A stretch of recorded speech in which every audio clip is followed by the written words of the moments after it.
Brasil, 1881. No tempo que o Brasil ainda era império, reinado por Dom Pedro II, segundo e último monarca do Brasil, que reinou por 58 anos.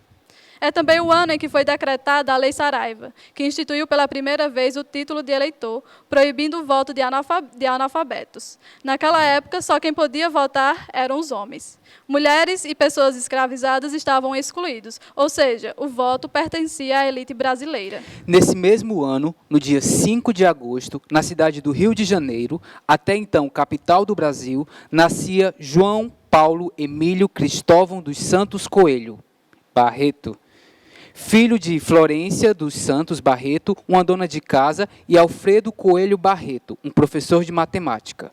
Foi jornalista, cronista, tradutor e repórter, considerado por muitos um grande repórter de sua época. Paulo Barreto era vários, usou mais de 11 pseudônimos que atraíram diversos públicos e leitores. Seu pseudônimo mais conhecido era João do Rio. Ele contribuiu para a profissionalização da imprensa no Rio de Janeiro no começo do século XX, pois o jornalismo antes era visto como uma atividade menor. Foi de repente, Justino. Nunca pensei. Eu era um homem regular, de bons instintos, com uma família honesta. Ia casar com a Clotilde, ser de bondade. Eu a amava perdidamente. E uma noite estávamos no baile das Praxades, quando a Clotilde apareceu decotada com os braços nus. Que braços! Eram delicadíssimos, de uma beleza ingênua e comovedora, meio infantil, meio mulher. A beleza dos braços das Orédias pintadas por Botticelli, misto de castidade mística e de alegria pagã. Tive um estremecimento. Ciúmes? Não. Era um estado que nunca se apossara de mim. A vontade de tê-los, só para os meus olhos, de beijá-los, de acariciá-los, mas principalmente de fazê-los sofrer. Fui ao encontro da pobre rapariga, fazendo um enorme esforço, porque o meu desejo era agarrar-lhe os braços, sacudi-los, apertá-los com toda a força, fazer-lhes manchas negras, bem negras, feri-los, sabe? Porque não sei, nem eu mesmo sei, uma nevrose. Essa noite passei numa agitação incrível. Mas contive-me dias, meses, um longo tempo, com pavor do que poderia acontecer. O desejo, porém, cresceu, brotou, enraigou-se na minha pobre alma. No primeiro instante, a minha vontade era bater-lhes com pesos brutalmente. Agora, a grande vontade era de espantá-los, de espetá-los, de enterrar-lhes longos alfinetes, de cozê-los devagarinho, a picadas. E junto de Clotilde, por mais compridas que trouxesse as mangas, eu vi esses braços nus, como na primeira noite. Vi a sua forma grácil e suave. Senti a finura da pele e imaginava o súbito estremeção quando pudesse enterrar o primeiro alfinete. Escolhia posições, compunha um prazer diante daquele susto de carne que havia de sentir. Afinal, outra vez, encontrei-a na sauterrie da Viscondessa de Lages, com um vestido em que as mangas eram de gaze. Os seus braços, que braços, Justino, que braços! Estavam quase nus. Quando Clotilde erguia-os, parecia uma ninfa que fosse se metamorfoseando em anjo. No canto da varanda, entre as roseiras, ela disse-me: Rodolfo, que olhar o seu, está zangado? Não foi possível reter o desejo que me punha a tremer, rangendo os dentes. Oh, não, fiz. Estou apenas com vontade de espetar este alfinete no seu braço. Sabes como é pura a Clotilde, a pobrezinha. Olhou-me assustada, pensou, sorriu com tristeza. Se não quer que eu mostre os braços, por que não me disse há mais tempo? Por que não me disse há mais tempo, Rodolfo? Diga, é isso que o faz zangado? É isso, Clotilde. E rindo, com esse riso, com esse riso deveria parecer idiota. Continuei. É preciso pagar o meu ciúme, a sua dívida de sangue. Deixe espetar o alfinete. Está louco, Rodolfo? Que tem? Vai fazer-me doer. Não dói. E o sangue? Beberei essa gota de sangue como a ambrósia do esquecimento. E dei por mim, quase de joelhos, implorando, suplicando, inventando frases com um gosto de sangue na boca e as frontes a bater. Clotilde, por fim, estava atordoada, vencida, não compreendendo bem se devia ou não resistir. Ah, meu caro, as mulheres. Que estranho fundo de bondade, de submissão, de desejo, de dedicação inconsciente tem uma pobre menina. Ao cabo de um certo tempo, ela curvou a cabeça, murmurou num suspiro: bem, Rodolfo, faça, mas devagar. Rodolfo, há de doer tanto, e os seus 2 braços tremiam.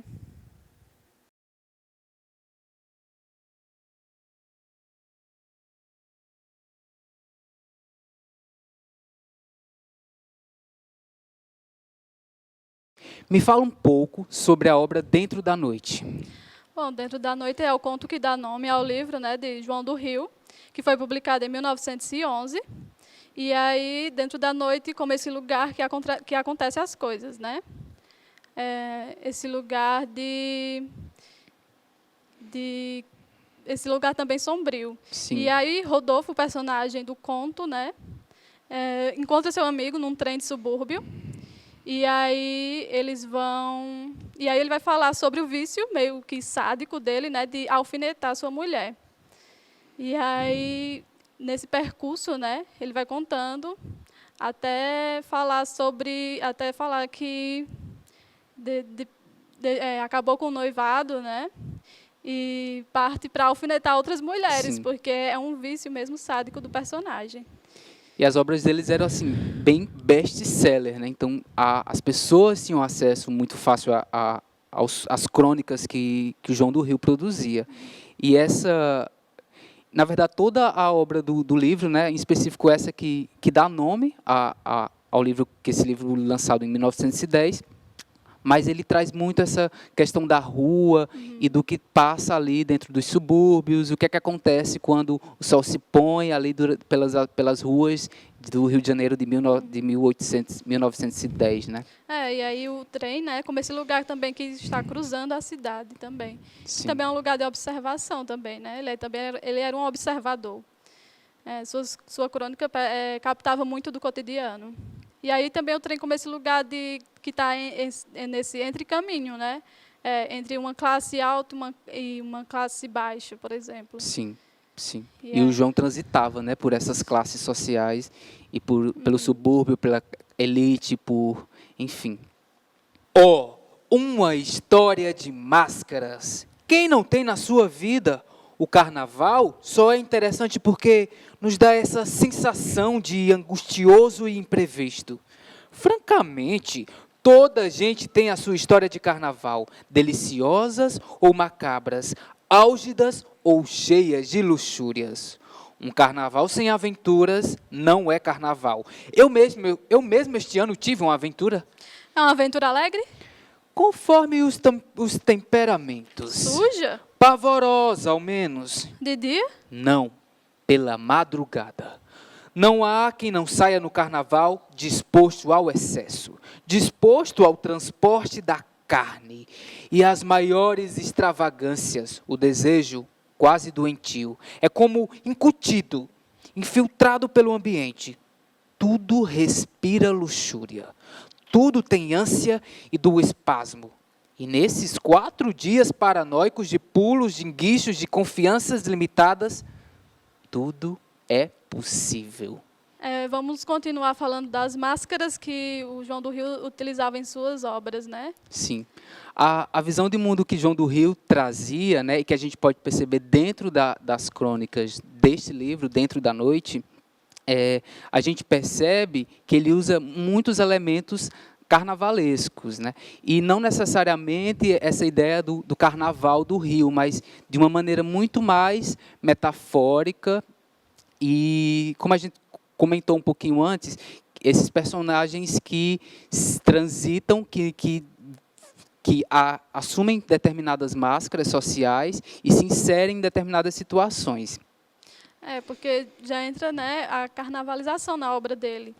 Porque aí a carnavalização num ponto de vista que, por exemplo, deixa as hierarquias de lado, as leis e hierarquias de lado, e aí está todo mundo junto nesse mesmo lugar que é criado, entende? Como se tudo fosse permitido, né? Sim, sim. não importando a classe social. E é incrível essa capacidade que o João do Rio tinha de se inserir em determinadas situações, em determinadas máscaras sociais que ele, porventura, assumia, né? E trazia para essas personagens dele, como essas personagens da elite, essas personagens das classes mais desfavorecidas, dos funcionários públicos, dos chineses, dos asiáticos, né? Que ele tinha muito contato. Então, essas máscaras que ele assumia tem um pouco de carnavalesco, né, Rani? Sim.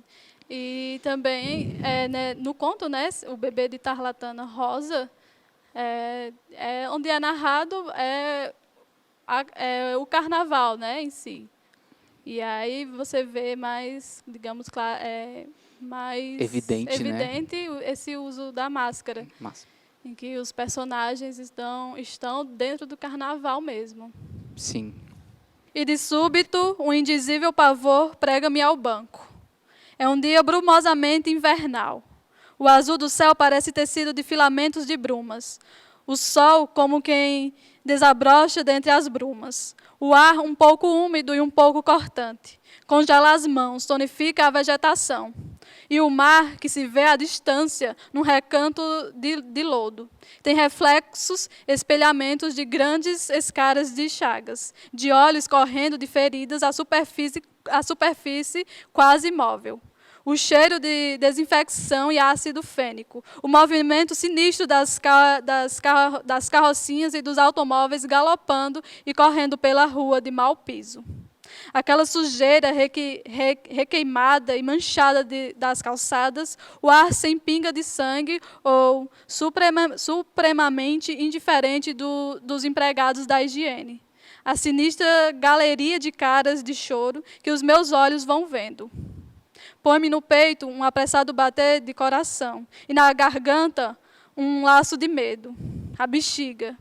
A bexiga. É verdade que há uma epidemia. E eu vou para lá. Eu vou para o isolamento. Eu vou. Um mês antes ria dessa epidemia. Para que pensar em males cruéis, nesses males que deformam o físico, roem para todo sempre ou afogam a vida em sangue podre? Para que pensar nisso?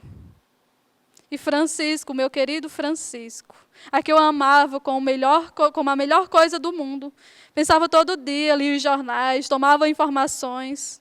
A média de casos fatais é de 30 por dia. Ela vem aí, a vermelha, dizia. E organizaram um regime. Tomaram quinino, tinha um quarto cheio de antissépticos, os bolsos com pedras das farmácias para afastar o vírus. Coitado. Era impressionante. Eu bem lhe dizia. Mas, criatura, não tenhas medo. Andamos todo dia pelas ruas, vamos ao teatro. Qual varíola? Vê como toda a gente ri e goza. Deixa de preocupações. E comecei eu também a indagar. A querer saber. Então continuava. Como era? Como se morria de bexiga. As pessoas ficavam muito coradas, sentiam febre, haviam várias espécies. A pior é a que matava sem rebentar, matava dentro da gente, apodrecendo em horas. Palavra, não era brincadeira. O Francisco abalara para o Corcovado. Uma noite, sem me falar, sem me dar um abraço, e de repente, naquela manhã, hoje, sabia por uma nota que ele estava no São Sebastião, com bexiga também, talvez morto. Deu-me um grande ímpeto. Covarde. Fora o medo, e agora? Era preciso vê-lo. Não era possível deixá-lo morrer sem um amigo, ao menos. Nunca tive medo de moléstias. Morre quem tem de morrer. Depois a cidade estava tão alegre, tão movimentada, tão descuidosa. Bom, e João do Rio, ele observava as mudanças de sua cidade. Ele estava sempre atento a essas transformações, porque as suas crônicas, elas imprimiam essas transformações que o Rio passava, né? E uma dessas transformações, e muito influente, né, herdada um pouco da França, da Europa, é a Belle Époque, que é a transformação que a cidade do Rio de Janeiro passa no início do século XX até a Primeira Guerra Mundial. Né, no conto A Peste, né, ele narra, ele fala de uma epidemia que está acontecendo, né, que é a varíola, naquele período, porque ele fala do seu entorno, né, então o entorno afeta o escritor também. E aí ele escreve, né, a peste com esse foco na epidemia. E é muito Sim. atual o texto, né, porque também fala foi escrito já faz um século, né?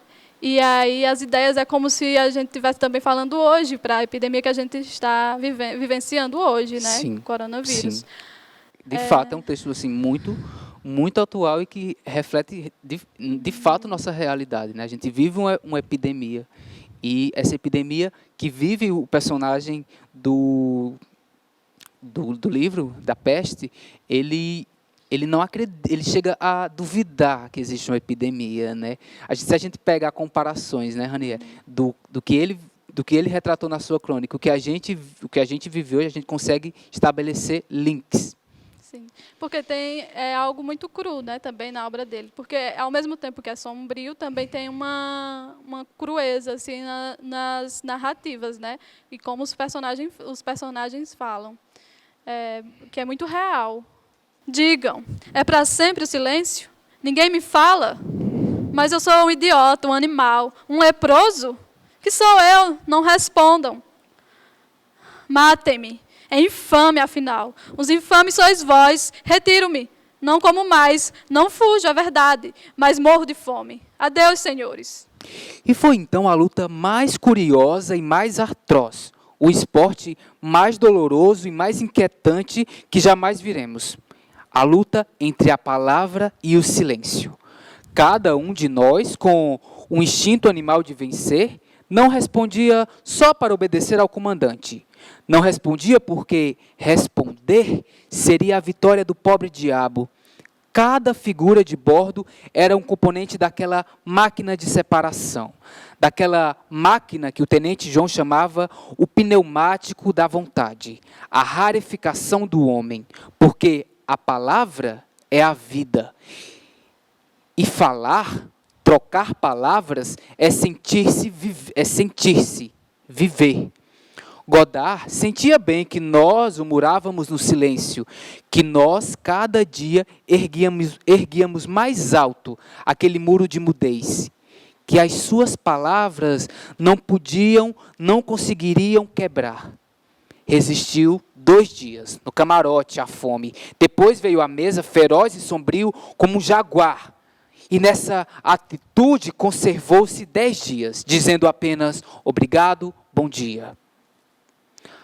Ao cabo desse tempo, veio-lhe o relaxamento dos nervos.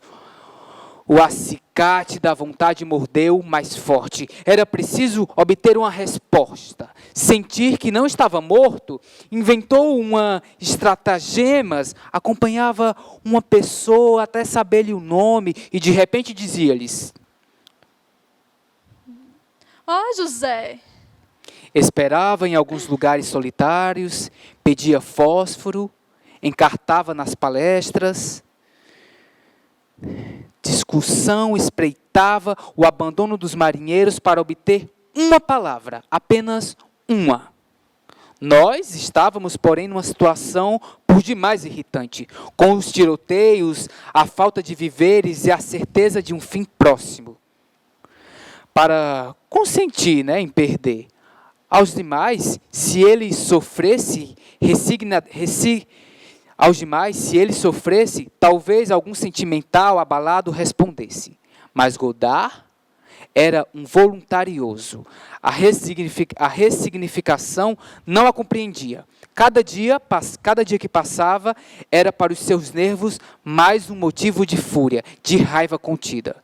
De modo que, no vaso de guerra, em plena revolta, havia apenas o diabólico esporte de um homem contra 300, querendo falar, querendo viver, querendo rebentar o sudário do silêncio,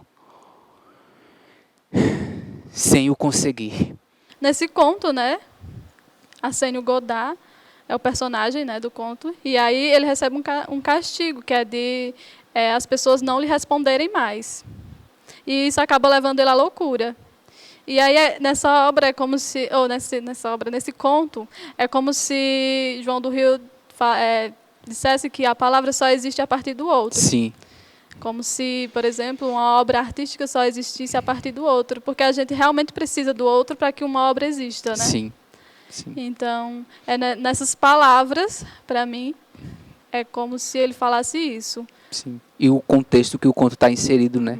Que essa pessoa que é presa e o castigo dela é que ninguém vai falar com ela. Existe um muro invisível que faz com que essa pessoa seja... E também tem a luta dos outros para não responderem também, né?